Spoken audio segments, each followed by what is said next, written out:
दोस्तों, भारत का संविधान देश के हर एक नागरिकों को समान रूप से मौलिक अधिकार प्रदान करता है और उन्हीं मौलिक अधिकारों में से एक अधिकार है स्वतंत्रता का अधिकार। और उन स्वतंत्रता के अधिकारों में से भी सबसे ज़्यादा इम्पोर्टेंट जो कि मुझे लगता है वो है विचार और अभिव्यक्ति की स्वतंत्रता का अधिकार, यानी freedom of speech and expression.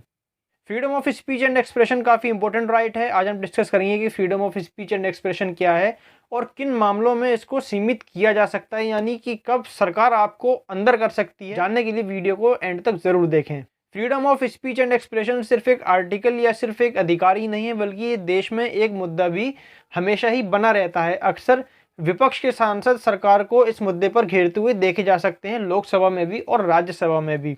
Speaker madam, this government is openly violating our right of freedom of speech and expression. आखिर विचार और अभिव्यक्ति स्वतंत्रता के नाम की कोई चीज है या नहीं? अध्यक्ष महोदय, मैं स्पष्ट कर देना चाहता हूं कि वास्तव में यह सरकार देश के नागरिकों की अभिव्यक्ति की स्वतंत्रता के अधिकार को दबाना चाहती है। तो कुछ इसी तरह संसद के दोनों सदनों में हमें विचार और अभिव्यक्ति की स्वतंत्रता के नाम पर बहस देखने को मिलती रहती है। फिलहाल हम यहाँ पर कोई बहस नहीं करने जा रहे। हम जनरली इस आर्टिकल को समझेंगे और इसे कब सीमित किया जा सकता है इसको भी डिस्कस करेंगे। लेकिन इससे पहले हम जानेंगे कि स्वतंत्रता के अधिकार के अंतर्गत विचार और अभिव्यक्ति स्वतंत्रता के अलावा, यानी freedom of speech and expression के अलावा और क्या क्या स्वतंत्रताएं भारतीय संविधान के द्वारा भारतीय नागरिकों को दी गई हैं, यानी हमें और आपको दी गई हैं। तो चलिए शुरू करते हैं बिना किसी देरी के। देश का संविधान देश के नागरिकों को ये 6 अधिकार देता है, जिसका प्रावधान अनुच्छेद 12 से 35 तक किया गया है। और इन्हीं अधिकारों में से दूसरा अधिकार है हमारा स्वतंत्रता का अधिकार। अब स्वतंत्रता के अधिकार में किन किन अधिकारों की बात की जाती है? सबसे पहली स्वतंत्रता है विचार और अभिव्यक्ति की स्वतंत्रता। अगर आपको लगता है कि गवर्नमेंट की पॉलिसीज ठीक नहीं है, इनमें ये रिफॉर्म होना चाहिए, तो आप मीडिया के माध्यम से या किसी भी माध्यम से सरकार को चिट्ठी तक लिखकर अपनी बात सरकार तक पहुंचा सकते हैं। पूरी तरह विचार और अभिव्यक्ति की स्वतंत्रता आपको मिली हुई है। इंडिया में जनरली ऐसा होता है, या जहाँ डेमोक्रेसी है वहाँ पर ऐसा होता है। अगर हम बात करें जहाँ पर राजतंत्र है या जहाँ पर तानाशाही है, जैसे कि अगर साउथ कोरिया के एग्जाम्पल ले लें, तो वहाँ पर कुछ हद तक तानाशाही फॉर्म में गवर्नमेंट है, तो वहाँ पर ये सब नहीं किया जा सकता। या जहाँ पर राजशाही होती है वहाँ पर भी आप सरकार के खिलाफ उठकर धरना प्रदर्शन या फिर आवाज़ नहीं उठा सकते। राजशाही या फिर मोनार्की में जनरली ऐसा होता है कि लेजिस्लेचर भी राजा है, एग्जीक्यूटिव भी राजा है और जुडिशरी भी राजा है। तीनों संस्थाएं सिर्फ एक राजा ही होता है। अकाउंटेबिलिटी या जवाबदेही जैसी बात वहाँ पर बिल्कुल भी नहीं होती। दूसरी हमारी स्वतंत्रता है अस्त्र शस्त्र रहित शांतिपूर्ण सम्मेलन की स्वतंत्रता। अगर आप किसी सम्मेलन के माध्यम से अपनी बात सरकार तक पहुंचाना चाहते हैं या फिर कोई और सम्मेलन आप करना चाहते हैं तो आप कर सकते हैं। ये नहीं कि तमंचे अखाड़े तलवार और लठ लेकर आप पहुंच जाएं कि जी ये सम्मेलन हो रहा है, तो this is not the thing. कानून हमें इसकी इजाज़त नहीं देता। तो ये अधिकार भी हमारा सीमित है, लिमिटेड है, या फिर इसको उस कंडीशन में सीमित किया जा सकता है कि कोई तमंचे लहरा रहा हो, कोई तलवार लहरा रहा हो। सम्मेलन आप करें लेकिन इंसान बनकर करें, ये कहता है संविधान। तीसरी स्वतंत्रता है समुदाय और संघ बनाने की स्वतंत्रता।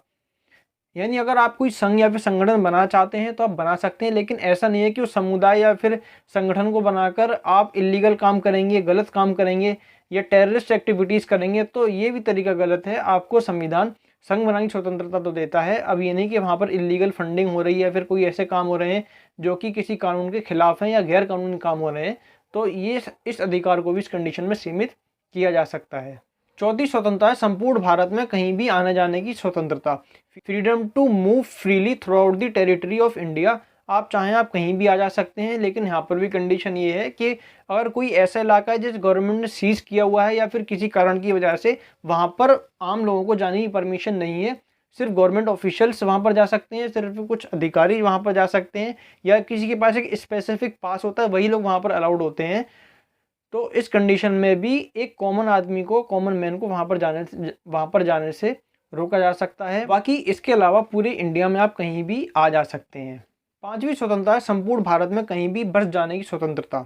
आपका मन है कि मुझे गोवा में बसना है, मुझे अरुणाचल में बसना है, मुझे केरला में बसना है, मुझे मध्य प्रदेश में बसना है, पूरे भारत में आप कहीं भी जाकर बस सकते हैं, वहाँ पर जाकर आप रह सकते हैं।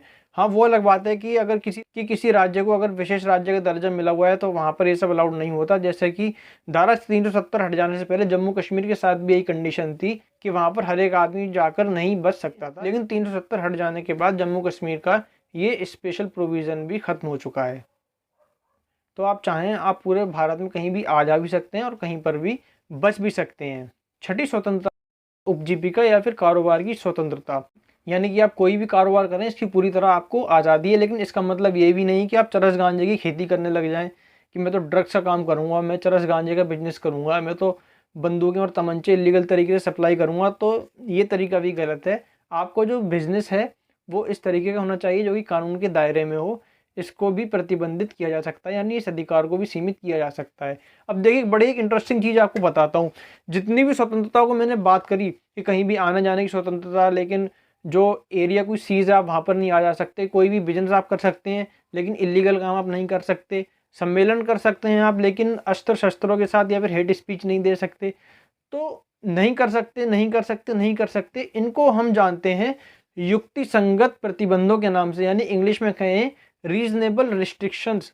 तो हर एक स्वतंत्रता के साथ रीजनेबल रिस्ट्रिक्शन के प्रावधान भी संविधान करता है, युक्ति संगत प्रतिबंधों का भी प्रावधान संविधान करता है। यानी स्वतंत्रताओं के साथ कुछ लिमिटेशंस जो जुड़ी हुई हैं, उसका प्रावधान भी संविधान करता है कि आपको विचार और अभिव्यक्ति की स्वतंत्रता तो प्राप्त है, लेकिन ये नहीं आप किसी धर्म के खिलाफ कुछ बोल रहे हैं या किसी इंडिविजुअल के खिलाफ ऐसा बोल रहे हैं। इन सभी कंडीशन को हम डिस्कस करेंगे अभी आगे।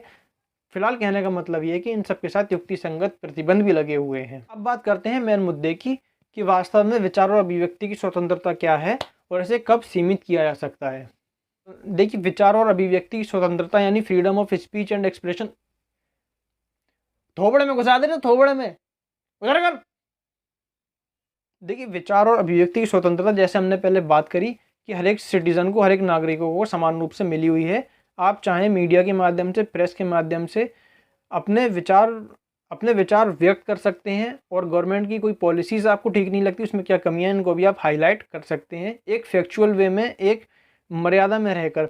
अब वो क्या कंडीशन है कि जब इस अधिकार को, यानी आप जो बात कह रहे हैं या कह रही हैं, आप जो बात कर रहे हैं या किसी मंच से आप किसी बात को कह रहे हैं, तो आपके इस अधिकार को कब सीमित किया जा सकता है, कब लिमिटेड किया जा सकता है, यानी कब आप पर अपने इस अधिकार का प्रयोग करने पर प्रतिबंध लगाया जा सकता है।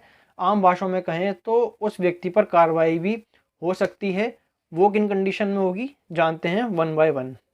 पहली कंडीशन है राज्य की सुरक्षा, यानी कोई भी पर्सन ऐसी बात करता है या करती है जिससे कि राज्य यानी पूरे देश की अगर सुरक्षा को खतरा हो, तो इस कंडीशन में उस व्यक्ति के अधिकार को सीमित किया जा सकता है।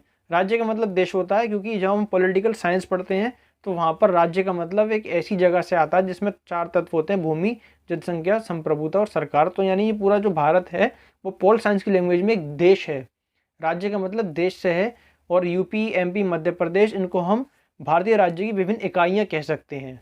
राज्य का मतलब यूपी और मध्य प्रदेश वगैरह से नहीं है। इसका क्लैरिफिकेशन मैंने पहले भी काफ़ी वीडियोज़ में दिया है, मैं सोचा एक बार और बता दूँ। तो पहली कंडीशन कि अगर वो बात राज्य की सुरक्षा के खिलाफ है तो उस व्यक्ति पर कार्रवाई की जा सकती है और वो नप सकता है, वो अंदर भी हो सकता है। क्या कार्रवाई होगी, ये कोर्ट और उस वक्त की सरकार तय करेगी। अगर सरकार कार्रवाई कर देती है वो सही है या फिर नहीं है, ये कोर्ट तय करेगा। दूसरी कंडीशन है विदेशी राज्यों के साथ मैत्रीपूर्ण संबंधों के हित में, यानी कोई ऐसा मुद्दा है, अगर सरकार कोई ऐसा कदम उठाने जा रही है जो कि विदेशी राज्यों के साथ अच्छे संबंधों को बनाने के इंटरेस्ट में हो, हित में हो, और अगर कोई पर्सन अपने किसी बात से या कोई ऐसा बयान देकर इस इंटरेस्ट में, इस हित में बाधा डालना चाहता है, या हमारे संबंध उस देश से खराब होते हैं उसकी स्पीच की वजह से, तो इस कंडीशन में भी उस व्यक्ति के विचार और अभिव्यक्ति स्वतंत्रता के अधिकार को सीमित किया जा सकता है। तीसरी कंडीशन है लोक व्यवस्था, यानी पब्लिक ऑर्डर। कोई भी ऐसी बात अगर कोई व्यक्ति करता है जिससे लोगों की व्यवस्था यानी पब्लिक के बीच की व्यवस्था अगर खराब होती है, तो उसके इस मौलिक अधिकार को भी सीमित किया जा सकता है। चौथी कंडीशन है शिष्टाचार या सदाचार के हित में, यानी कि डिसेंसी और मोरालिटी, यानी कोई भी व्यक्ति ऐसी बात करता है जो कि मोरालिटी यानी नैतिकता के बॉर्डर को, नैतिकता की मर्यादा को अगर वो नांगती है, अगर उसके नैतिकता के अंतर्गत उसकी बात नहीं है, तो इस कंडीशन में उस व्यक्ति के मौलिक अधिकार को सीमित किया जा सकता है। 5वीं कंडीशन है कंटेम्प्ट ऑफ कोर्ट यानी न्यायालय की अवमानना। अगर कोई पर्सन कोई ऐसी बात करता है जिससे कि कोर्ट की निंदा हो, तो इस कंडीशन में भी वो अपने इस अधिकार का प्रयोग नहीं कर सकता। ये अधिकार असीमित नहीं है, आपको फ्रीडम ऑफ एक्सप्रेशन का इस्तेमाल काफ़ी ज़्यादा सोच समझकर, काफ़ी सतर्क होकर करना होता है। अगर उस व्यक्ति की बातों से कोर्ट का कंटेम्प्ट होता है यानी न्यायालय की अवमानना होती है, तो उसके इस अधिकार को सीमित किया जा सकता है। फॉर एग्जाम्पल, हाल ही में सुप्रीम कोर्ट के वरिष्ठ वकील प्रशांत भूषण ने कुछ ट्वीट्स किए थे जो कि सुप्रीम कोर्ट के कुछ जजों से रिलेटेड थे। तो इस मामले में उन पर कंटेम्प्ट ऑफ कोर्ट की कार्रवाई की गई थी और न्यायालय ने उन पर जुर्माना भी लगाया था। तो कोर्ट का मसला ऐसा है कि जुडिशरी हमारे देश के सुप्रीम इंस्टीट्यूशंस में से एक है। आप सरकार के खिलाफ बोलें, लेकिन कोर्ट इंडिपेंडेंट है, जुडिशरी इंडिपेंडेंट है। हमें कोई ऐसी बात नहीं करनी कि जिससे कोर्ट की निंदा हो, न्यायालय की अवमानना हो।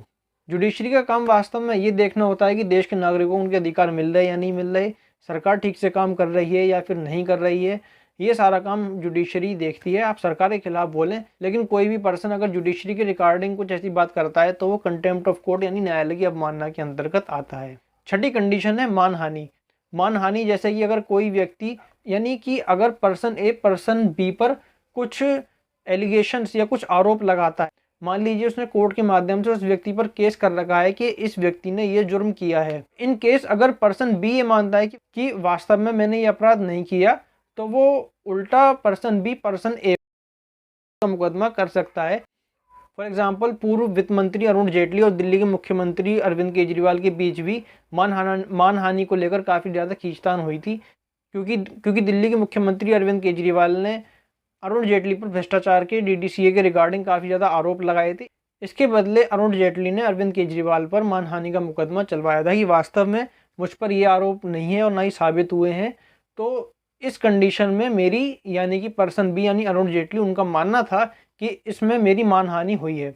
अब किसकी मानहानि हुई है और क्या आरोप थे, इसके बारे में मुझे कोई जानकारी नहीं है। मैंने सिर्फ एक एग्जाम्पल देने के लिए आपसे इस घटना का जिक्र किया था। तो यानी पर्सन ए पर्सन बी पर कुछ आरोप लगाता है और पर्सन बी कोर्ट में जाकर ये कहता है कि मेरे पे तो आरोप है ही नहीं, उल्टा मेरी और मानहानि हो रही है।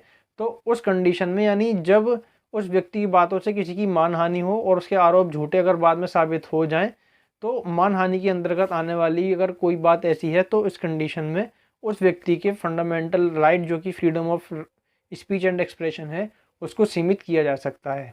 7वीं कंडीशन है अपराध के लिए उत्तेजित करना, इंसाइटमेंट टू एन ऑफेंस। यानी कि कोई पर्सन अपने इलाके में या फिर कोई लीडर ही क्यों ना, वो अपनी बातों से लोगों को भड़काता है कि हमें जाकर ये अपराध करना है या फिर ऐसा काम करना है, तो उस व्यक्ति के खिलाफ भी कार्रवाई हो सकती है कि वास्तव में वो व्यक्ति अपराध के लिए लोगों को उत्तेजित कर रहा है। उसे अपने इस अधिकार यानी विचार और अभिव्यक्ति स्वतंत्रता का प्रयोग नहीं करने देना चाहिए, क्योंकि इससे पब्लिक ऑर्डर भी खराब होता है और वो अपराध करने के लिए और एक क्राइम करने के लिए लोगों को उत्तेजित कर रहा है।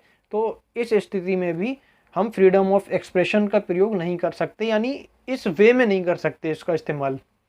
8वीं कंडीशन है भारत की प्रभुता और अखंडता। यानी कोई भी ऐसी बात जो कि भारत की अखंडता और एकजुटता के खिलाफ हो, कोई पर्सन अगर ऐसी बात करता है तो उस पर भी कार्रवाई हो सकती है और उसे जेल भी भेजा जा सकता है। यहाँ तक कि एक्स्ट्रा ऑर्डिनरी लॉज यानी जो असाधारण कानून है वो भी उस पर लगाए जा सकते हैं। सो ये थी कुछ कंडीशंस, जिन कंडीशंस में freedom of speech and expression का प्रयोग नहीं कर सकते, या फिर आप freedom of speech and expression यानी विचार और अभिव्यक्ति स्वतंत्रता के प्रयोग कर रहे हैं, तो आपको ये सब नहीं करना, वरना पता है ना क्या होगा। सो फ्रेंड्स ये था हमारा सबसे important article, freedom of speech and expression यानी विचार और अभिव्यक्ति की स्वतंत्रता का अधिकार। वास्तव में काफ़ी इंपॉर्टेंट आर्टिकल है और हर किसी के पास होना भी ज़रूरी है। काफ़ी ज़्यादा पॉलिटिकल थिंकर्स ने भी इस राइट को काफ़ी ज़्यादा इंपॉर्टेंस दी है, इसको काफ़ी ज़्यादा इंपॉर्टेंट माना है। यहाँ तक कि मिल ने तो यहाँ तक कहा था कि कोई भी व्यक्ति अगर वो मूर्ख है तो फिर भी हमें उसके विचारों को सुना जाना चाहिए। विचारों को होना वास्तव में बहुत ज़रूरी है और उन विचारों का बाहर आना भी बहुत ज़रूरी है कि पर्सन ए क्या सोचता है, पर्सन बी क्या सोचता है। और वास्तव में ये एक ऐसा अधिकार है जो कि सरकार तक गिराने की ताकत रखता है, क्योंकि इसी के प्रयोग करके लोग सरकार की नीतियों को घेरते हैं, सरकार को घेरते हैं, अपनी बात लोगों के बीच रखते हैं। और प्रेस की स्वतंत्रता भी इसी के अंतर्गत शामिल है, यानी विचार और अभिव्यक्ति की स्वतंत्रता भी प्रेस की स्वतंत्रता के अंतर्गत आती है कि मीडिया में जो भी एंकर्स अगर वो सरकार की किन्हीं पॉलिसीज़ को क्वेश्चन कर रहे हैं, if they are questioning any policies of any government, so they are using their fundamental right of freedom of speech and expression. तो काफ़ी इंपॉर्टेंट आर्टिकल है, लेकिन हमें सावधानी बरतते हुए चलना है। हमें ऐसी बात करें जो कि देश के हित में हो, हमें ऐसी बात करें जो कि लोगों को मोटिवेट करे, एजुकेट करे, और जिन कंडीशंस का जिक्र करा है उन कंडीशंस में से किसी भी एक कंडीशन को हम फॉलो ना करें। सो फ्रेंड्स, आज के लिए बस इतना ही। मिलते हैं आपसे किसी और वीडियो में। वीडियो को लाइक कीजिए, अपने फ्रेंड्स के साथ शेयर कीजिए, और चैनल को सब्सक्राइब करने के साथ साथ साइड में बने उस बेल आइकन को भी प्रेस कर दीजिए, ताकि फ्यूचर में जब भी वीडियोस अपलोड हों उसके नोटिफिकेशंस तुरंत आपको आपके मोबाइल पर मिल जाएं और कोई भी वीडियो मिस ना हो पाए।